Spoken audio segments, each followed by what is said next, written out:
Hello mga ka-supporters. Kahapon nga po ay nag-upload ako dahil nakita ko po yung pinost ni Maria Lesson doon sa kanyang Facebook account.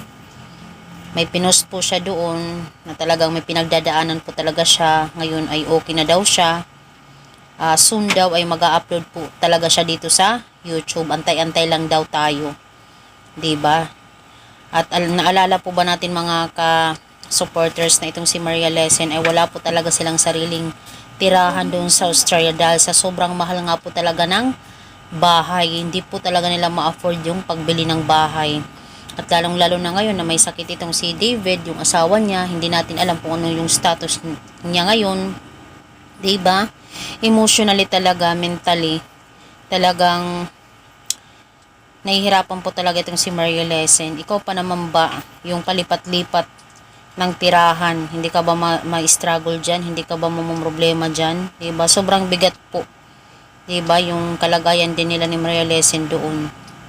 Kahit sino naman ay mahihirapan talaga. Kahit hindi man sabihin ni Maria Lesson, pero nakikita natin yung sitwasyon nila doon, na palipat-lipat talaga sila. Sobrang mahirap talaga. Pero sige lang, hoping someday kung maging okay na itong si David ay makag for good na po talaga sila balik dito sa Pilipinas, di ba? So hoping Maria Lesson, kung ano may pinagdadaanan nyo ngayon ni David ay talagang kaya nyo yan. Pagsubok lang talaga yan. Ganyan talaga ang buhay.